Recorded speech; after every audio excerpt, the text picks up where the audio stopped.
Hi hello ನಮಸ್ಕಾರ friends, ಎಲ್ಲರೂ ಹೇಗಿದ್ದೀರಾ? ಚೆನ್ನಾಗಿದ್ದೀರಾ? ನಾನು ಕೂಡ ಚೆನ್ನಾಗಿದ್ದೀನಿ. ಆ್ಯಂಡ್ ಇವತ್ತು ಮಾರ್ನಿಂಗ್ ವ್ಲಾಗ್ ಮಾಡ್ತಾಯಿದ್ದೀನಿ. ಬೆಳಗ್ಗೆನೇ ಬಿಸಿನೀರು ಕುಡಿದೆ ಒಂದು ಲೋಟ. ತುಂಬ ದಿವಸದ ಮೇಲಿಂದ ಸ್ಟಾರ್ಟ್ ಮಾಡ್ಕೊತಾ ಇದ್ದೀನಿ. ಮುಂಚಿನ ಥರನೇ ಫಸ್ಟೆಲ್ಲ ನಾನು ಹನಿ ವಾಟರೆಲ್ಲ ಕುಡಿತಾ ಇದ್ದೆ. ಈಗ ಮಧ್ಯದಲ್ಲಿ ಬಿಟ್ಟಿದ್ದೆ, ಸೊ ಮತ್ತೆ ಸ್ಟಾರ್ಟ್ ಮಾಡಿದೆ. ಅದಾದಮೇಲೆ ಕಾಫಿ ಬಿಸ್ಕೆಟ್ ಎಲ್ಲ ತಿಂದು ಸ್ವಲ್ಪ ಹೊತ್ತು ಬಿಟ್ಟು ತಿಂಡಿನೂ ಕೂಡ ರೆಡಿ ಮಾಡ್ಕೊಂಡ್ವಿ.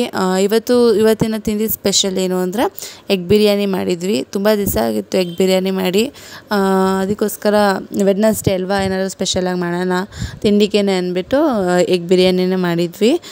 ಎಲ್ಲರೂ ಇಷ್ಟಪಡ್ತಾರೆ ನಮ್ಮ ಮನೇಲಿ, ಅದಕ್ಕೋಸ್ಕರ ಮಾಡಿದ್ವಿ. ಸೊ ನಾವು ನೈಟು ದೋಸೆ ರುಬ್ಬಿ ಇಟ್ಬಿಟ್ಟಿದ್ವಿ. ಅದಕ್ಕೆ ಮಾರ್ನಿಂಗ್ ನಾನು ಎಲ್ಲ ಎತ್ತಿ ಒಂದು ಪಾತ್ರೆಗೆ ಹಾಕ್ಕೊತಾ ಇದ್ದೆ. ಗ್ರೈಂಡರ್ ಇರೋದ್ರಿಂದ ನಾವು ನೈಟೇ ರುಬ್ಬಿ ಅದರೊಳಗೆ ಬಿಟ್ಬಿಡ್ತೀವಿ. ಆಮೇಲೆ ಅದು ಉಬ್ಬಿರುತ್ತಲ್ವ, ಸೊ ಬೆಳಗ್ಗೆನೇ ಹುಳಿ ಬಂದಿರುತ್ತೆ. ಬೆಳಗ್ಗೆ ಅದನ್ನು ತೆಗೆದು ಒಂದು ಪಾತ್ರೆಗೆ ಶಿಫ್ಟ್ ಮಾಡ್ಕೊತೀವಿ. ಸೊ ಇವತ್ತು ಪೂಜೆ ಬೆಳಗ್ಗೆನೇ ಆಯಿತು. ನೋಡಿ ಎಷ್ಟು ಚೆನ್ನಾಗಿ ಪೂಜೆ ಎಲ್ಲ ಮಾಡಿದ್ದಾರೆ ನಮ್ಮತ್ತೆ. ಸೊ ಅವರು ದೇವ್ರ ಮನೆ ಕೆಲಸ ಎಲ್ಲ ಅವ್ರು ಮಾಡಿಕೊಂಡ್ರು. ಸೊ ನಾವಿಲ್ಲಿ ಅಡುಗೆ ಮನೆಯಲ್ಲೆಲ್ಲ ಏನು ತಿಂಡಿಗೆಲ್ಲ ರೆಡಿ ಮಾಡ್ಕೊತಾ ಇದ್ವಿ. ಸೊ ದೋಸೆ ಹಿಟ್ಟನ್ನೆಲ್ಲ ನಾನು ರುಬ್ಬಿರೋದನ್ನೆಲ್ಲ ಒಂದು ಪಾತ್ರೆಗೆ ಶಿಫ್ಟ್ ಮಾಡಿಕೊಂಡೆ. ಇಲ್ಲಿ ಆಲೂಗಡ್ಡೆ ಪಲ್ಯಗೆಲ್ಲ ನವ್ಯ ರೆಡಿ ಮಾಡ್ಕೊತಾ ಇದ್ಲು. ಈರುಳ್ಳಿ, ಮೆಣಸಿನ್ಕಾಯಿ, ಕರ್ಬೇವಿನ ಸೊಪ್ಪು ಮತ್ತು ಕೊತ್ತಂಬರಿ ಸೊಪ್ಪು ಎಲ್ಲನೂ ಕಟ್ ಮಾಡಿಕೊಂಡು ಒಂದು ಪ್ಲೇಟಿಗೆಲ್ಲ ಅರೇಂಜ್ ಮಾಡ್ಕೊತಾ ಇದ್ವಿ. ಬಿಕಾಸ್ ಒಂದೊಂದು ತಕ್ಷಣ ನಾವು ಮಾಡ್ಕೋತೀವಿ ಅಂದರೆ ಒಗ್ಗರಣೆ ಎಲ್ಲ ಒಂಥರ ಸಿದೋಗ್ಬಿಡುತ್ತೆ.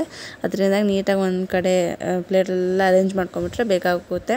ಸೊ ನೋಡಿ, ಆಲೂಗಡ್ಡೆ ಪಲ್ಯ ರೆಡಿ. ನನಗೆ ಈ ಆಲೂಗಡ್ಡೆ ಪಲ್ಯದಲ್ಲಿ ಬೋಂಡ ಮಾಡ್ಕೊತೀವಲ್ಲ ತುಂಬ ಇಷ್ಟ ಆಗುತ್ತೆ. ಬಟ್ ಇತ್ತೀಚೆಗೆ ಯಾಕೋ ಬೋಂಡ ಬಜ್ಜಿ ಎಲ್ಲ ಸ್ವಲ್ಪ ಮಾಡೋದು ನಿಲ್ಲಿಸ್ಬಿಟ್ಟಿದ್ದೀವಿ.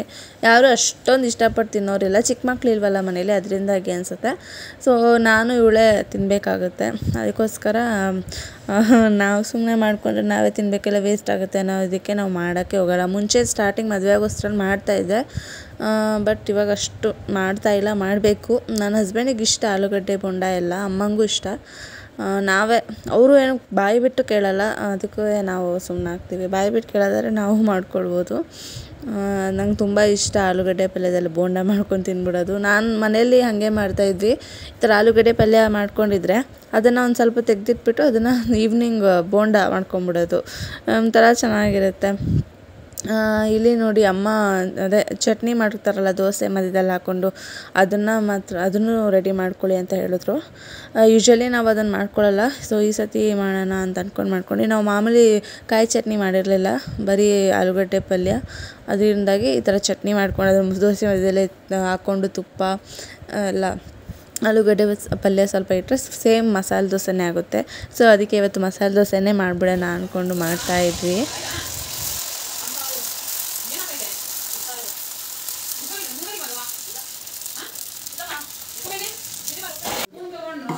ಎಷ್ಟು ಚೆನ್ನಾಗಿ ದೋಸೆ ಹಾಕಿದ್ದೀನಿ. ಓ ಮೈ ಗಾಡ್, ಯಮ್ಮಿ ಯಮ್ಮಿ ದೋಸೆ. ಖಾರ ಇದನ್ನ ಹಾಕಬೇಕು. ಹಾಕಮ್ಮ ಒಂದು ಸ್ಪೂನಲ್ಲಿ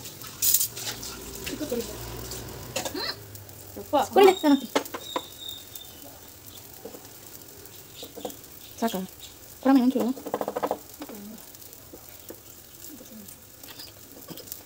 ಅವ್ರು ಎಷ್ಟು ಹಾಕಿರ್ತಾರೆ ತಾನೆ? ಬೇಡ ಬೇಡ ಆಲೂಗಡ್ಡೆ ಪಲ್ಯ ಹಾಕು. ಇದಕ್ಕೆ ಬಂದಿತ್ತು ಮಸಾಲೆ ದೋಸೆ ಅಂದ್ರೆ ಹಿಂಗೆ ಇರುತ್ತೆ. ಸಾಕು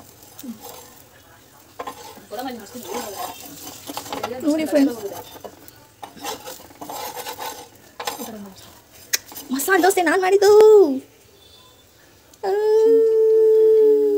ಎಷ್ಟು ಸ್ಲೋ ಮೋಷನ್ ಆಗೋಯ್ತೈತೆ ದೋಸೆ. ಎಣ್ಣೆ ಹಾಕಿದ್ರೆ ಅದ್ರ ಮೇಲೆ ನೀರು ಹಾಕ್ತಾಳೆ ಫ್ರೆಂಡ್ಸ್. ಹಿಂಗೆಲ್ಲ ಮಾಡ್ತಾರೆ. ನಾನು ವೀಡಿಯೋ ಮಾಡೋಕ್ಕಾಗಲಿಲ್ಲ, ಮಾಡ್ಕೊಬೇಕಿತ್ತು. ಫ್ಲೇಮ್ ಬರ್ತಂತೆ. ಫ್ಲೇಮ್ ಈ ಅಮ್ಮನ ಫ್ಲೇಮ್ ಬರ್ತದೆ. ಫ್ಲೇಮ್ ಬರುತ್ತೆ ಅಂತ ಹೆಂಗೆ ಹೇಳ್ತಾಳೆ ನೋಡಿ. ನನಗೆ ಎಷ್ಟು ಭಯ ಆಯಿತು ಗೊತ್ತಾ. ಅವ್ರು ತಿಂಗೆ ಎಣ್ಣೆ ಚೆನ್ನಾಗಿ ಕಾಯಿಸ್ಬಿಟ್ಟು ನೀರಿಂದ ಎಣ್ಣೆ ಹಿಂಗಂದೆ ಟಬ್ಬ ನಂಗೆ ಬೇಕಿತ್ತು. ಹಿಂಗೆ ಮಾಡೋದು. ಅಕ್ಕ ಮನೇಲಿದ್ರೆ ಹಿಂಗೆ ಕಿತಾಪತಿ ಜಾಸ್ತಿ.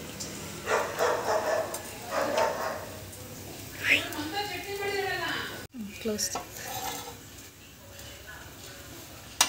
ನಾನು ಕಳಿಸಿದ್ರೆ ಸರಿ. ಇವತ್ತು ಮಸಾಲೆ ದೋಸೆ ಆ್ಯಂಡ್ ಚಟ್ನಿ ಮಾಡಿದ್ದೀವಿ. Yummy yummy. ಸೊ ಇನ್ನು ಮಾಡ್ತಾ ಇದ್ದೀವಿ. ಸೊ ಇದು ನನಗೆ ಜಾಸ್ತಿ ಖಾರ ಹಾಕ್ಕೊಂಡು ಮಾಡ್ಕೊಂಡಿದ್ದೆ, ನಂಗೆ ಇಷ್ಟ ಖಾರ ತಿನ್ನೋದಕ್ಕೆ. ಸೊ ಮಿಯಾಗೂ ಕೂಡ ಅನ್ನ ಒಂದು ಕಡೆ ಇಟ್ಟಿದ್ದೆ, ಅವಳಿಗೆ ಖಾರ ಎಲ್ಲ ಕೊಡೋಂಗಿಲ್ಲ, ಅದಕ್ಕೋಸ್ಕರ ಅನ್ನ ಮೊಸರು.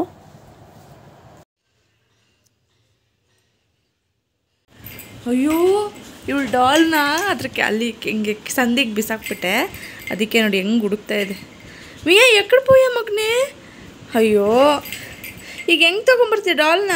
ನನಗೆ ಗೊತ್ತಿಲ್ಲಪ್ಪ ಇದು. ಇವಾಗ ಸಿಟ್ಟು ಬರ್ತಾ ಇದೆ. ಮಿಯಾ ಡಾಲ್ ಎಕ್ಕಡ ಪೋಯ ಅಕ್ಕಡ ಪೋಯ ನೋಡಿ, ಅರ್ಥ ಆಗ್ತಾಯಿದೆ. ಅಯ್ಯೋ ಏನು ಮಾಡೋದು ಮಗನೇ, ನಾನು ಎತ್ಕೊಬರೋಕ್ಕಾಗಲ್ಲ, ಕೆಳಗೆ ಹೋಗು ಸಿಗುತ್ತೆ. ಅಯ್ಯೋ ಸಿಟ್ಟು ಬರ್ತಾ ಇದೆ. ನನಗೆ ಗೊತ್ತಿಲ್ಲ, ನನಗೆ ಬೇಕು ನನ್ನ ಡಾಲು ಕೊಟ್ಬಿಡಿ.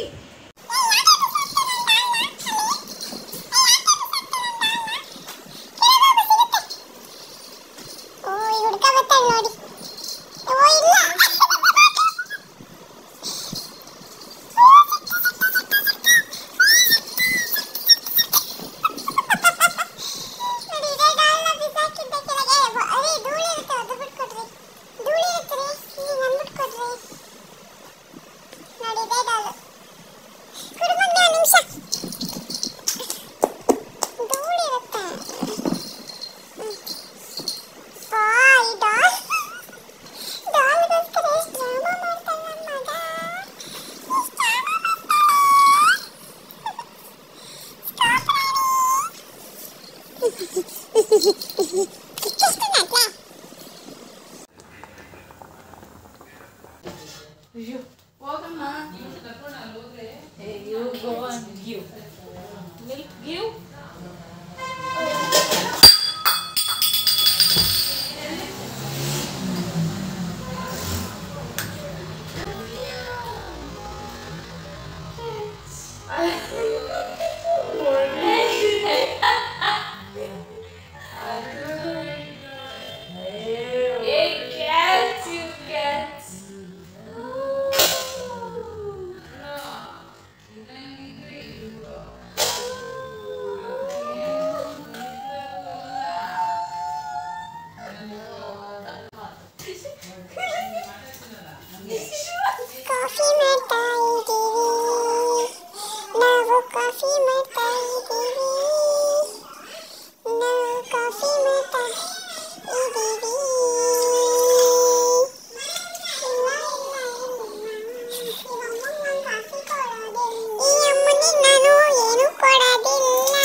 ಕಾಲು ಆಗಲ್ಲ ಸ್ಟ್ರೆಚ್ ಮಾಡೋಕ್ಕೆ, ಕೈ ಆಗಲ್ಲ. ಸೊ ಸಂಜೆ ಆಗಿದೆ, ನನಗೋಸ್ಕರ ನವ್ಯ ಕಾಫಿ ಮಾಡ್ತಾ ಇದ್ದಾಳೆ.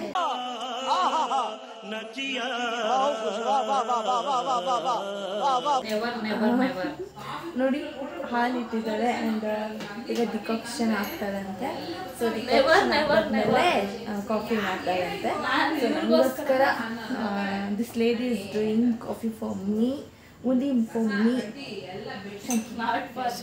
ತಿಂಡಿ ಪುಂಡಿ ಚಿತ್ರಾನ್ನ.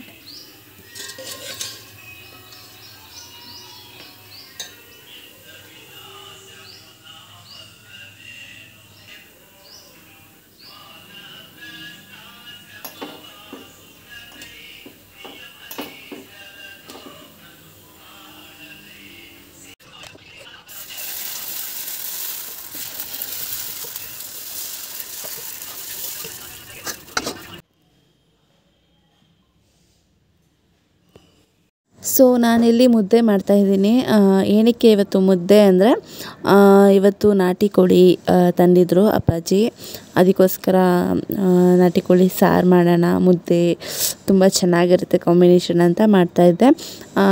ನಾನೇನು ತುಂಬ ಮುದ್ದೆಯಲ್ಲಿ ಎಕ್ಸ್ಪರ್ಟ್ ಅಂತ ಏನಿಲ್ಲ, ಇವಾಗ ಕಲಿತಾ ಇದ್ದೀನಿ. ಸೊ ಇಂಟ್ರೆಸ್ಟ್ ಇದೆ, ಅದರಿಂದಾಗಿ ಟ್ರೈ ಮಾಡಿದೆ. ಒಂದು ಸತಿ ಚೆನ್ನಾಗಿ ಬಂದಿತ್ತು. ಸೊ ಈ ಸತಿನೂ ನಾನೇ ಮಾಡ್ತೀನಿ, ಯಾಕಂದರೆ ಅದು ಮಾಡ್ತಾ ಮಾಡ್ತಾ ರೂಢಿ ಆಗುತ್ತೆ ಅಲ್ವಾ. ಸೊ ನಾವು ಕಲ್ತಂಗೆ ಆಗುತ್ತೆ ಅಂದ್ಬಿಟ್ಟು ನಾನೇ ಮಾಡ್ತೀನಿ ಅಂತ ಹೇಳಿದೆ. ಅಮ್ಮಂಗೆ ಮಾಡು ಅಂದರು. ಸೊ ಮಾಡ್ತಾ ಇದ್ದೆ. ಸೊ ನೀವು ಯಾವ ಥರ ಮಾಡ್ತೀರಾ ಅನ್ನೋದನ್ನ ಹೇಳಿ. ಸೊ ನಾನು ಎಲ್ಲರೂ ಮಾಡೋ ಥರನೇ ಸೇಮ್ ನಮ್ಮಮ್ಮ ಎಲ್ಲ ಹೇಳ್ಕೊಟ್ಟಿರೋದು ಈ ಥರ, ನಮ್ಮ ಅತ್ತೆನೂ ಹಿಂಗೆ ಹೇಳ್ಕೊಟ್ಟಿರೋದು. ಈ ಥರ ಹಿಟ್ಟೆಲ್ಲ ಹಾಕಿ ಒಂದು ಕೋಲ್ ಇಟ್ಬಿಡಬೇಕು. ಚೆನ್ನಾಗಿ ಕುದ್ಮೇಲೆ ಅದು ನೀಟಾಗಿ ಸ್ವಲ್ಪ ನೀರೇನೋ ಜಾಸ್ತಿ ಅನಿಸ್ತು ಅಂದರೆ ಒಂದು ಬೌಲಲ್ಲಿ ಸ್ವಲ್ಪ ನೀರನ್ನು ತೆಗೆದಿಟ್ಕೊಂಡು ಮತ್ತೆ ಕಲಿಸ್ಬೇಕು. ಬೇಕು ಅಂದರೆ ಆ ನೀರನ್ನ ಆ್ಯಡ್ ಮಾಡ್ಕೊಬೇಕು ಅಂತ. ಸೊ ಸಿಂಪಲ್ ಆಗಿದೆ, ಬಟ್ ಸ್ವಲ್ಪ ಕಷ್ಟನೇ ಇರುತ್ತೆ. ಮಾಡ್ತಾ ಇದ್ದರೆ ರೂಢಿ ಇರೋರಿಗೆ ಏನೂ ಕಷ್ಟ ಅನಿಸಲ್ಲ.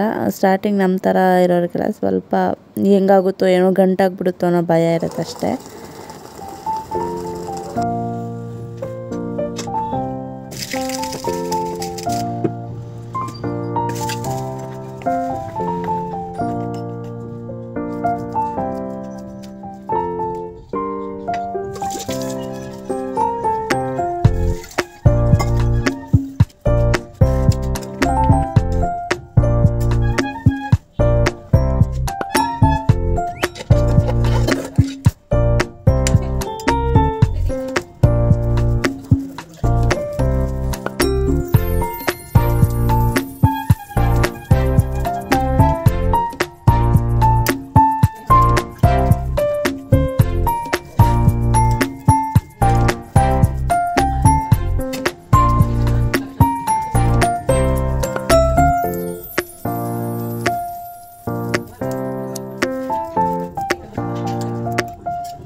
ಮುದ್ದೆ ಮಾಡಿಟ್ಟು ಬಂದು ನಾನು ತರಕಾರಿ ಅಂಗಡಿಗೆ ಬಂದಿದ್ದೆ.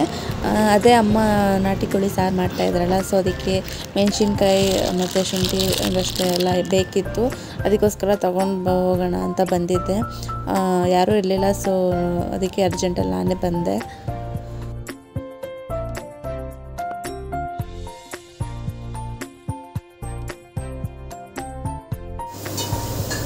ಸೊ ಫೈನಲಿ ನಾಟಿ ಕೋಳಿ ಸಾರು, ಬಿಸಿ ಅನ್ನ ರೆಡಿಯಾಗಿದೆ. ಮುದ್ದೆ ಮಾಡಿದ್ದೆ, ನಾನು ತಿನ್ನಲಿಲ್ಲ. ನಮ್ಮ ಅತ್ತೆ ನಮ್ಮ ಮಾವ ಅವರೆಲ್ಲ ತಿಂತಾರೆ. ಸೊ ನಾನು ಈ ಸತಿ ತಿನ್ನೋಕ್ಕೆ ಹೋಗಲಿಲ್ಲ. ಸೊ ಊಟ ಎಲ್ಲ ಆದಮೇಲೆ ಸ್ವಲ್ಪ ಲ್ಯಾಪ್ಟಾಪಲ್ಲಿ ವರ್ಕ್ ಮಾಡ್ತಾಯಿದ್ದೆ. ಒಂದಷ್ಟು ಫೈಲ್ಸ್ನ ಅಪ್ಡೇಟ್ ಮಾಡೋದಿತ್ತು, ಮತ್ತು ಒಂದಷ್ಟು ಎಡಿಟಿಂಗ್ ಕೆಲಸ ಎಲ್ಲ ಇತ್ತು. ಸೊ ಅದನ್ನೆಲ್ಲ ಮಾಡ್ಕೊತಾ ಇದ್ದೆ. ಓಕೆ ಫ್ರೆಂಡ್ಸ್, ನೈಟ್ ಆಯಿತು. ಇವತ್ತಿನ ವ್ಲಾಗ್ ಇಲ್ಲಿಗೆ ಎಂಡ್ ಮಾಡ್ತೀನಿ. ಸೊ ನಿಮ್ಮೆಲ್ಲರಿಗೂ ಖಂಡಿತ ಈ ವ್ಲಾಗ್ ಇಷ್ಟ ಆಗುತ್ತೆ ಅಂತ ಅಂದ್ಕೊಂಡಿದ್ದೀನಿ. ಇಷ್ಟ ಆದರೆ ಪ್ಲೀಸ್ ಲೈಕ್ ಮಾಡಿ, ಶೇರ್ ಮಾಡಿ, ಕಮೆಂಟ್ಸ್ ಮಾಡಿ ಆ್ಯಂಡ್ ಸಬ್ಸ್ಕ್ರೈಬ್ ಮಾಡೋದನ್ನ ಮರಿಬೇಡಿ. ಸೊ ನಾಳೆ ಒಳ್ಳೆ ವ್ಲಾಗ್ ಜೊತೆ ಮತ್ತೆ ಸಿಗ್ತೀನಿ. Until then take care, bye bye, see you friends, love you all.